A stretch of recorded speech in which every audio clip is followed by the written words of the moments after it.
And guys, andito na tayo sa bahay. So atin nang lulutuin ang ating huling isda. So ang recipe natin ngayon ay ginataang hito. So eto ang ating mga ingredients. Unang-una, luya, bawang, sibuyas, siling green,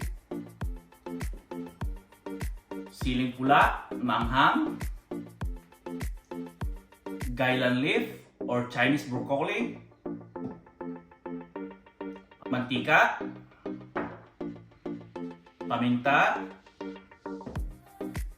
asin, gata ng niyog, at syempre ang ating piniritong hito. So tara, start na tayong magluto. So unang-una tayo ay magpapainit ng mantika para sa ating paggisa.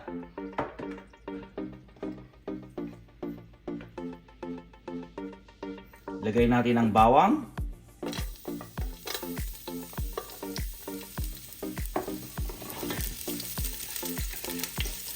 Gisa natin hanggang sa mag-golden brown.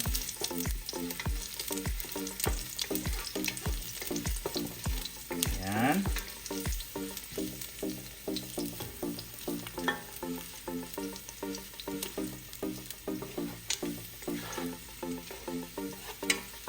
Bango. Yan. Medyo golden brown na po siya.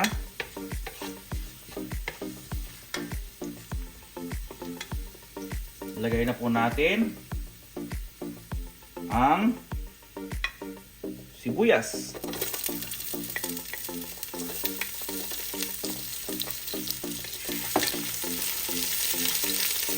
Yan.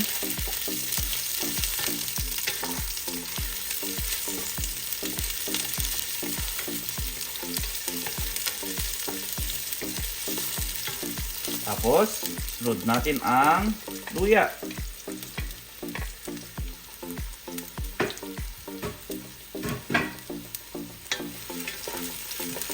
Haluin natin.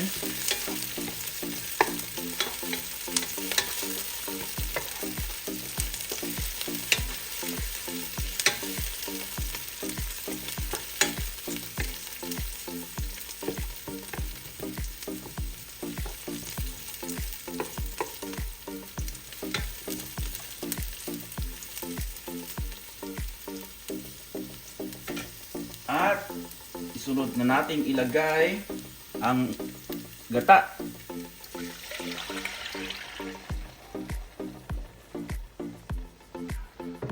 Tapos, hintayin lang natin kumulo.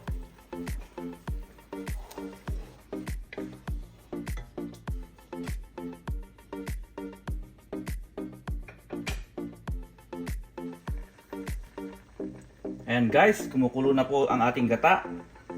Ilagay na natin ang pritong hito.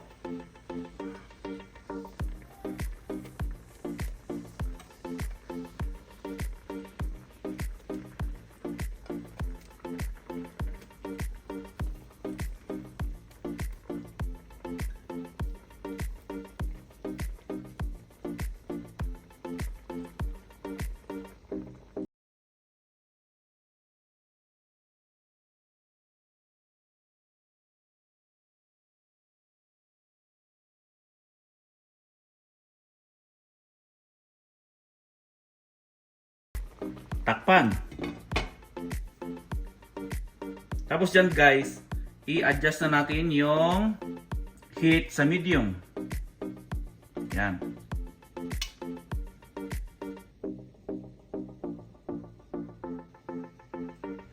And guys, pakuluan natin ng mga 5 minutes and then check natin. After 5 minutes, check na natin. Ayun. Bango ng gata.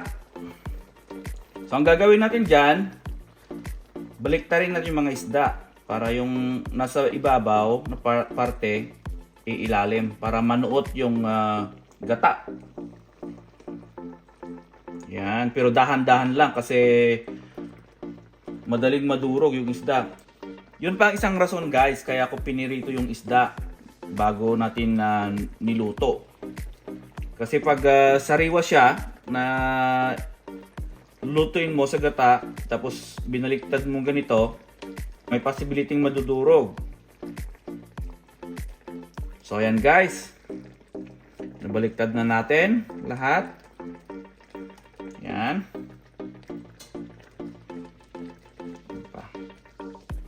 Yan. So dyan, pwede na tayong maglagay ng asin. Pero konti lang muna. Mamaya mag-a-adjust tayo. Yan. Yan. Tapos, paminta.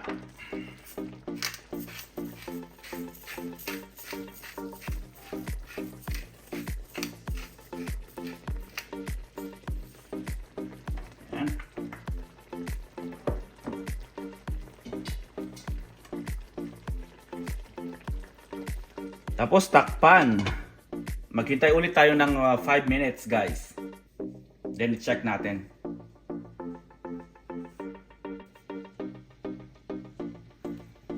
So ayan, check na natin. After 5 minutes. Ayan.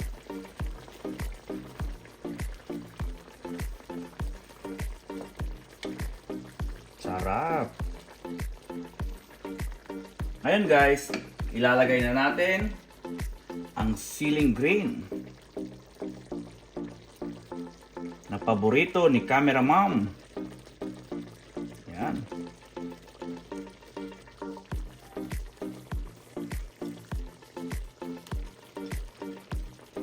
Yan.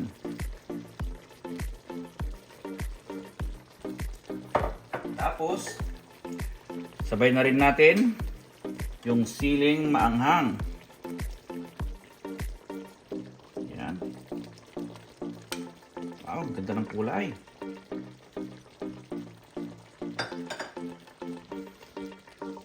Yan. Kailalim na rin yung mga sili. Yan, para maluto. Wow. Sarap. Yan. Tapos yan guys, takpan natin. Maghintay tayo ng mga 2 minutes and then check ulit natin. Ayan guys, after 2 minutes, check na natin. Ayan. Tapos yan guys, ilagay na natin yung gailan leaf.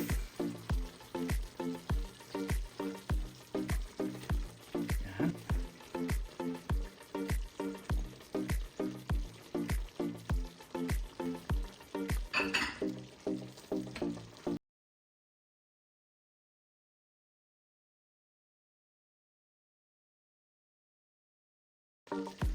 Yan.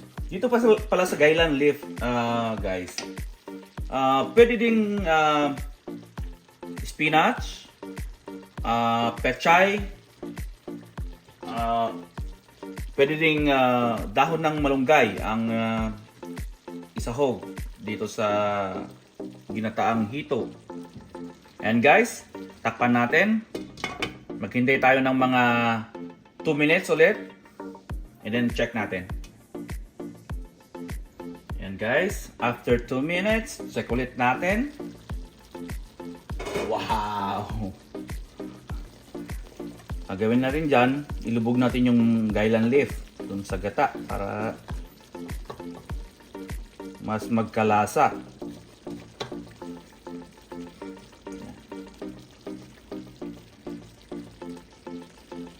Tapos ito ang gusto ko sa ginatang hito guys, yung gata malapit na siyang matuyo. Malapit na siyang magmanti-mantika. Yan, lubog natin yan, ganyan. Yan.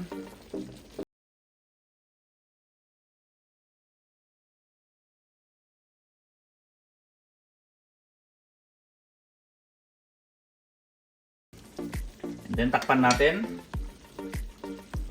Hintay tayo ng 1 minute and then check natin ulit. Yan. After 1 minute, check na natin. Wow! Ang bango! So yan guys, luto na ang ating ginataang hito. Pero bago natin hanguin, tikman.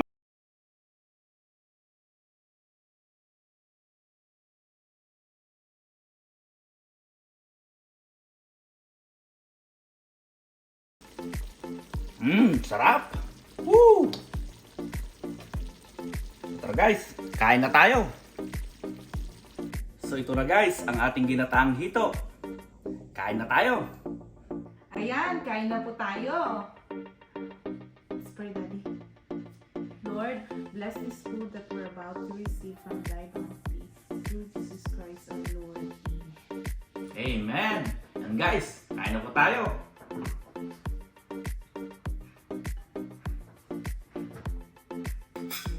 Sarap naman. Sarap naman. Maanghang ba yan, Dad? Oo, nilagyan ko ng konting sili.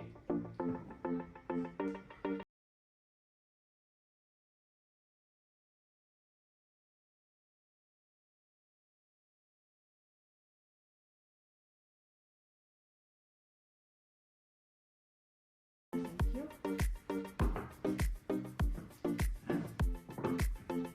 Pakamayata ako dito.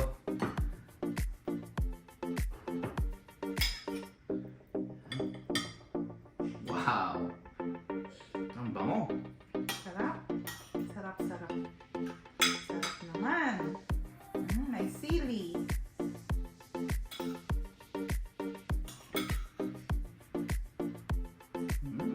Kaping sabaw. Pwede hindi ako nasuha.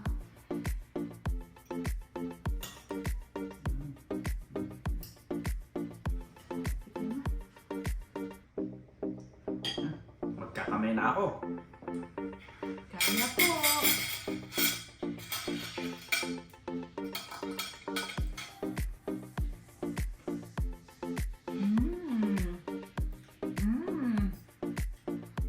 Sarap.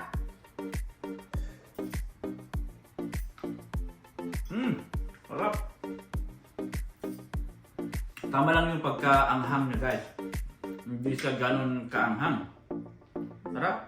Masarap ang pagkaanghang.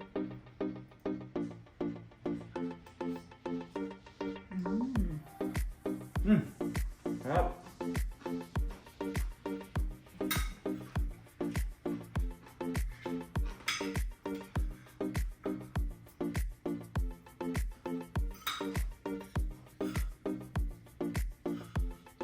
So ito na yun guys.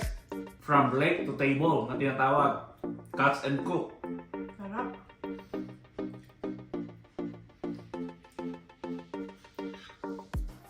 Talagang sobrang lamig kanina guys. Kaya hindi na ako nagtagal. 2 hours ko lang doon. Pero by summertime, balik tayo doon. Hopefully maka-stay tayo ng mas matagal para mas marami tayong huli. Marami ka nang mahuli, di ba? Sarap. Sarap talaga yung gata. Masarap. Malinamnam. Sarap tayo. Tapos yung pinilito guys, mas masarap para sa akin kaysa doon sa hindi mo siya ipipirito. Nakakabawas siya ng lansa ng isda pag pinirito mo muna bago mo siya iluto ng ginataan. Walang lansa.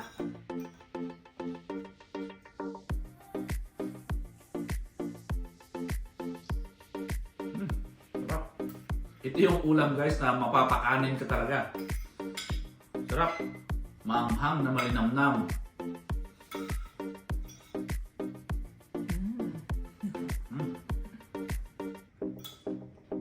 At masarap ding magkamay.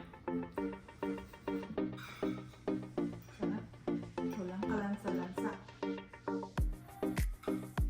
Dapat pagbalik natin doon, kasama natin si camera ma'am. Para makita din niya yung lake. Kasi hindi ko pa siya nagagala doon. So hopefully, by summertime, the whole family madadala ko doon. So, Mag-picnic tayo Oo, mag-picnic tayo doon.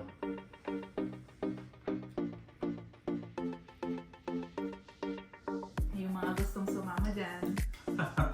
So, yung mga gustong sumama dyan, PM nyo lang ako. Set natin yung date. Early summer or mid of summer para mas maganda yung panahon. And guys, tapos na po kaming kumain.